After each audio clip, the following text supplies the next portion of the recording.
Each of you are here today because you've identified there is something about you that you want to change. This is your chance to do that. We will hold a mirror up to you and show you exactly who you are, good, bad, or otherwise.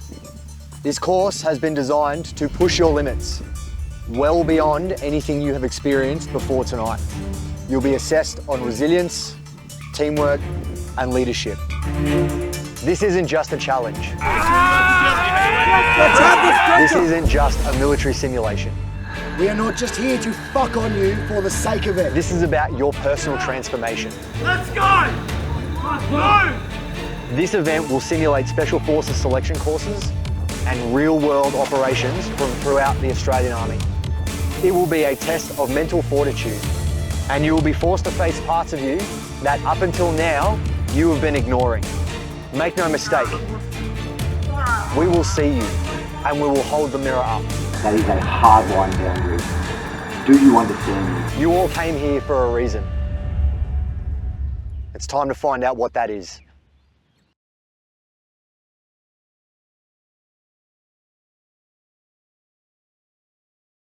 My name's Darren Herford. I'm the owner and director of Section, creator of Section.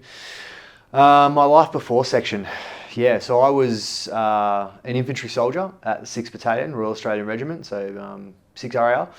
I was there for 6 years and I tried out for Special Forces selection 3 times. I enlisted under the direct entry recruitment scheme for commandos, so I was fast-tracked through to commando selection. Was on my first selection in 2014, came off that injured, reapplied for selection for 2016 and was removed via what's called a Board of Studies, or a BOS. Basically they sort of take the bottom 5% or so at various key points in selection. Unfortunately my number was up that time. And then reapplied for selection for SASR in 2018, and about three or 4 days in on that, decided I didn't want to do the job anymore. I'd had enough. And, yeah, never made it through to the end, unfortunately. Wasn't meant to be, despite my absolute best efforts. Yeah, it was pretty gut-wrenching, man. From the age of probably 12 or 13, I'd painted this picture of who I wanted to be in my mind. And that was a Special Forces soldier. And I enlisted at 27, so had been envisioning this life for over half my life, and then never made it. Not only was I injured on my first selection, then I was very explicitly told I wasn't good enough to, to make the grade on my second selection. So yeah, what happened to me after that was, I guess, could only really be described as a full ego death. The question that came up when I had a pretty significant breakdown was, who am I now? It wasn't what am I going to do, it wasn't what job am I going to do, it was who am I? Because for 20 years, so over half my life at that stage, I told myself I was going to be a Special Forces soldier. Before I enlisted, it was, I'm going to join the Army and I'm going to go direct entry for commandos. While I was in the Army, it was, I'm going to go for Special Forces. When I got injured in my first selection, it was like, I'm going to go again for Special Forces. When I got BOS'd, it was, I'm going to go a 3rd time for Special Forces. I was the guy that kept on keeping on. I'd attached my entire identity to this job, to this pursuit. And I guess in a pretty unhealthy way. The healthy way, or the healthy side of that, was that it gave me a very resilient mindset. It gave me the ability, and it showed me just how much I could take and tolerate and put myself through, despite injury, despite obstacles, despite naysayers. I still, sacked up and said, I'm gonna fucking do this. It's a special type of person that puts their hand up and goes, I know I'm going to get flogged for anywhere between 14 and 21 days, but yeah, let's fucking do this. So that fear is ever present on a selection course, even in low tempo periods from my experience. You just never know when the PTI is going to kick the door in and be like, righto motherfuckers, we're doing burpees until 10 of you quit or whatever the fuck it is. People tolerate that. The fear for me wasn't of the physical, it was the maybe I'm not good enough. And for me to have those fears realised, yeah, it was pretty fucking gut-wrenching. Who has not read the required reading? No? Has everyone read the required reading that was given to you at the start? No, do you want to tell that there was required reading? What was the required reading? 4 attributes maybe? Yes. Yes? Yeah, okay. Give me one of the 4 attributes. That's good. Yeah, good. What's that mean? They're taking care of some of the other people. Yeah, you'll get handed a Nico now. Once you get that Nico, you are to write your last name on the upper part of your shirt at the front and the back, okay? And then I'll also issue you a number now. When you get given the command down, you're going to lower your body all the way down so that your arms are parallel. You do not raise until you are given the command raised. Once you're given the command raise, okay, simply up. Once you've done that, you count the rep that you've completed. So if that is 1, you yell out 1 as a collective. Is that understood? Yes, sir. Perfect. Let's give that a go. Push up position on the ground. And ready. Lower. 3, 2, 1. I think a lot of people are afraid to hold themselves to a higher standard because they think it's too much work. So hitting the snooze button, fucking perfect example. What are you actually going to gain from being half awake and getting 9 extra minutes of rest? Absolutely fucking nothing. What we do in Assault, the pressure that we put people under is to show them that, hey, this is a standard that you can uphold, right? All of your zips and clips, right? That's a standard you can uphold. It really is no extra work. Get down, get down, get down! Guts, guts, all the way to the ground. Alright, on your feet up.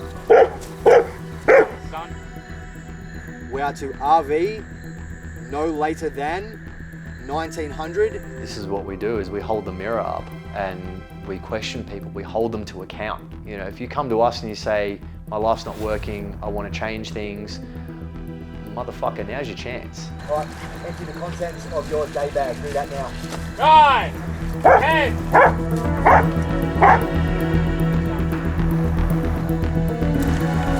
Hold it up, out the front. Let's go, 5 litres. Yeah, still check. 5 litres. 10 seconds. 8 seconds. 5 seconds. Then move.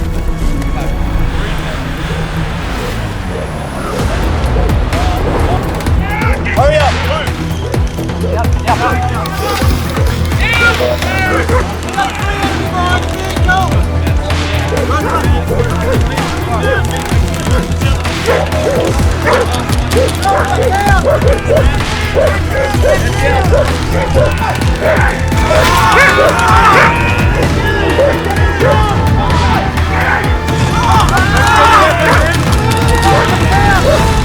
Get up here, get him on the stretcher! Hurry up! Stretch your foot.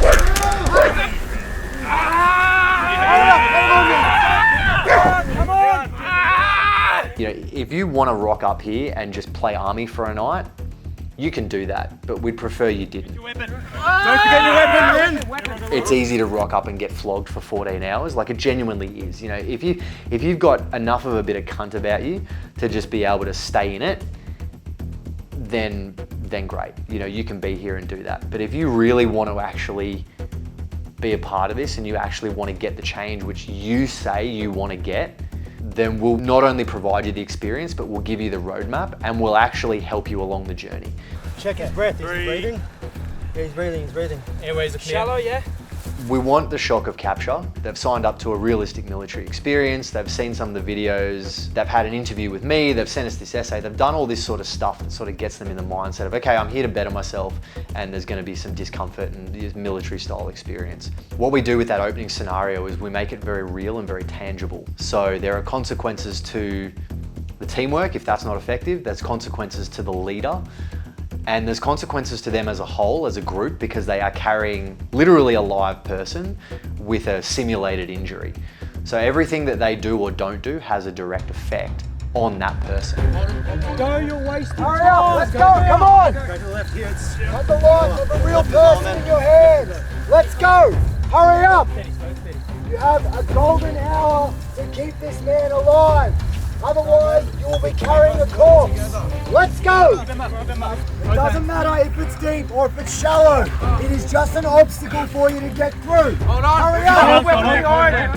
He's moving. Get down. Strap him up. Who doesn't have their weapon? The decisions have a real-time effect and an immediate effect on the ground. If they choose to stall and make a decision on top of a berm or in open space, they may very well get contacted by the enemy force. If they don't take care of the casualty, hang on, that's one of my fucking mates on that stretcher. You better realize that's a real person, not just a mannequin. And if you hurt him any more than he has already been hurt, then there's gonna be fucking hell to pay. This is difficult, but it is necessary. 2, 3, drag. One at a time. Let's go. Use it. Harry, get on. Yep. Yep. You get under the big one. Save alive. Let's go. Get Go. Get on the big one. Go on. Get up. Start moving. That's it. Just start it. Just give me a second. Hurry the fuck up. Let's go. Get down, get down, get down. Defensive positions. We are not just here to fuck on you for the sake of it. But right now, there is a little bit too much slow and steady because people want to get it perfect. It doesn't have to be perfect. You just have to keep this person alive. If this was one of you on the stretcher, I guarantee you would want the rest of these men to hurry the fuck up. I bring up the example of 2 Commando Regiment soldier, Luke Worsley. His teammates carried his body through the mountains for hours and hours and hours to get him back to base so they could return him home. And I remind the participants of that. You signed up to a realistic military experience. This is as real as it fucking gets. There is a casualty who is barely hanging on to life right now because of a gunfight that was literally, up to 10, 15 minutes ago. We're gonna get up there all together. Assign a man. All right. So Shoot from the middle. Go. Whose weapon was up before? Lisa. What number are you? 30. 30, move off to the side, call on the gun, back to your weapon, go. Now. Right now. Let's go. We're not just there to flog people for 14 hours overnight and be like, hey, cool, you survived, thanks for playing, here's a t-shirt, here's a patch, fucking hand shandies, and off you go. Like, we're not interested in that anymore. Real change comes from real challenge. You have to be put in that compression chamber to see what's underneath and go, that's the behavior that is dictating every part of my life. Grab his legs. Make sure he's even on the stretcher. He's not. Keep your legs out. Have recess. We've got to get in that hole. Come on, team, let's get in there. So get down there. Don't fucking lone wolf it. Right. Grab him. Not everyone. Get up. Okay, let's continue with the men. Thank you. We're good? We're good? Yeah. On the stretcher points. Grab the end. Throw it up. You can hear. You have to pull. Okay. All right. Down. Yeah. 1, 2, 3. Lift. Okay, hold him there. Grab. Yeah. Grab it. Go grab it. You jump up, brother. Yeah. I'm just gonna hold. Here's your knee. Yeah, use my knee. 1, Grab the fucking ring. Grab the fucking stretcher. Grab the stretcher. 1. Tristan, I got both. Okay. 1, 2, 3. 1, 2, 3. Hold him there. We need more team. Hold in place. Hold in place. Get 2 men up. Get 2 men up. Who's the current team leader? I am. Are you leading the team? Yeah. Come on, man. No, dude. No stop. Make it happen. All right, team. 2 of you get up here. Grab the sides. Assign a man. So what we find and what we've found through all of our careers is whenever there's a leadership void, someone will fill it. This isn't the first time it happens. In fact, it happens most of the time, is whoever it is, whether they're experienced as a leader or not, is the shock of capture kind of takes them off guard, as it should. That's why we design it. They kind of get a bit stuck and then they sort of withdraw a little bit, or they're not as forthright as they should be in terms of directing. Now, I don't blame them. It's a hard situation to be in. Unless you've had training in that high stress, high tempo leadership role, it's very, very hard to assimilate. Whenever there is a leadership void of the leader not commanding respect and not actually delegating his assets and actually directing the team, someone, whether it be 1, 2, or 3 people, will step in to fill that. Last one. 1, 2, 3, drag. Okay. Get the man up. Make yourself scared. Get him level. Don't silhouette yourself. Get low. Does everyone got their weapons? Hey, Does everyone have their weapons? No. Introduce your weapon. How you do one thing is how you do everything. So we throw them in that deep end to give them the taste of, hey, this is what you're about and we're not gonna ease you into this. This is fucking real. And we do that to put them in the compression chamber hard straight away to see what comes out. And they never disappoint. Yeah, there we go. Who doesn't have their weapon? Identify yourself. Who doesn't have your weapon? I don't have a weapon. All right, on your guts. Crawl out of here. All right. Keep moving. We're getting the head torch out, men, for safety purposes. It will be around this area. All right, same thing. 2 of us up, and then we'll. Who doesn't have their weapon? All here, man. Staff to the head. 34. Right, come get it. We have a member Give me the bottom. Give me the rear. That's it. Good work. Good work. Let me get up. Hold him there. 1, 2, 3. Lift. Lift. Wait. Whoa. And down. This is called all-round security. Let me tell you what has been a common observation so far. We've got a team that is not using their initiative, and we've got a leader who is not commanding respect. I heard no less than 6 voices all at once then, and most of them were not the team leaders. One of the things that was said for Slate was when he was interjecting about certain things on the berms and trying to sort of supersede the leadership. The advice given to him was, hey, there's a better way to do this. Talk to the team leader. Hey, TL, I can see something down there. Not sure if you're tracking that, but let's do this to avoid that. The team leader will do one of 2 things. Yep, tracking that, we're going to do this because I've seen that. Here's how we're going to mitigate it. Good eyes. Or, great, I didn't see that. That's a great idea. Let's do that. Any leader worth their salt is going to do one of those 2 things, right? But instead, his response was, we need to do this. It's like, well, pump the brakes there, bud. JP, on the other hand, my guidance to him was, hey, you need to direct your team. Don't ask questions. Don't give them options. I need you here, I need you to do this job. No, is everyone okay with that? There's no time for that. They've literally just been shot at. They're carrying a body that will die within an hour. They need to get things done. The only way they're gonna get positive momentum is if the leader leads. Team leader, Yes, sir. time to step up. How do you want to run your team? Yes, staff. Yes, staff is a fuck you. How do you want to run your team? Who's in charge? He's and I am. All right.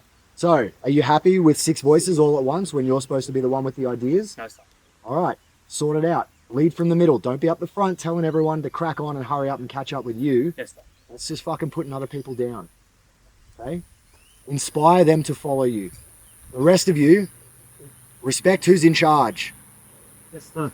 Crack on. Let's go. The experience that we had with JP was he was very softly spoken, and he was in, by his own admission, a bit over his head. Shock of capture really took him. Harrison and Slade both stepped up to basically be very vocal. You want to swap? Okay, all right, down. Good. Swap if you need to, man. Swap at him. Team, at no point did we say you couldn't get your torches out. 1, 2. Can we all get it? Hold on. Okay, down. Get your torches up. To keep our communication, we're going to keep the communication low voices, red light only. Understood? Yes. Right. Get on. It's very easy to do that from a non-leadership role when it's like, well, hang on, I've sort of got the safety of the person who's supposed to be the leader up the top here, but also they're not quite doing their job adequately enough to really make me feel safe in as a team member, so I'm going to help to kind of step that up. It's reflective of the individuals, but at the same time, there's no malicious intent. 2, 3, up. Keep it up.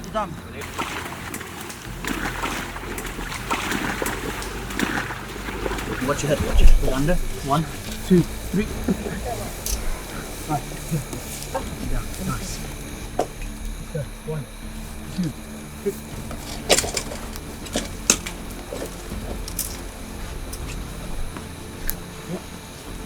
3. fair to say that our casualties down. Do you agree? Good stuff. Yeah. Congratulations, you just replicated one of the saddest days in Australian military history by carrying a corpse to the bush over the mountains. It's very clear that this is not a functioning team. It is very disjointed. A lot of different voices wanting to do a lot of different things. 31, stand up. Leave your weapon where it is. Take off your backpack.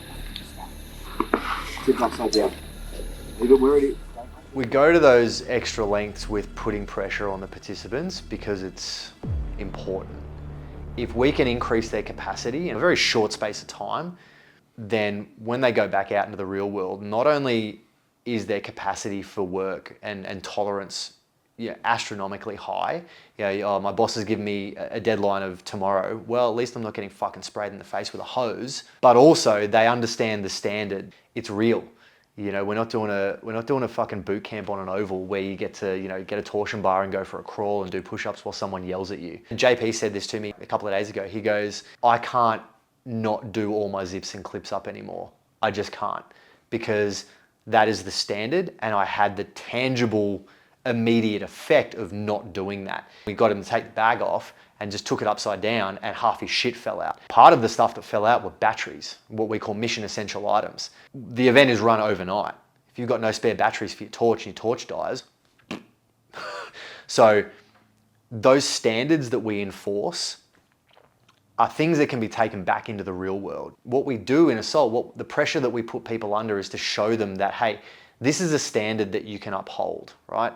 All of your zips and clips, right? That's a standard you can uphold. It really is no extra work.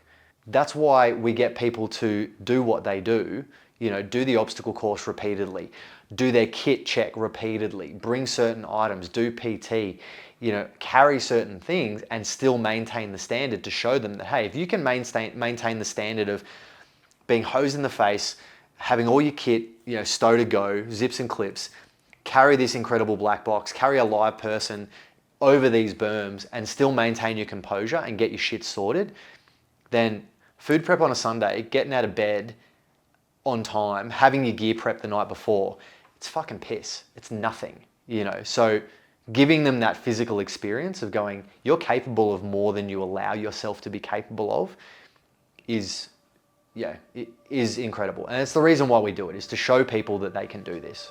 19. Down. You are leaving him the fuck behind. Sort it out. Start again.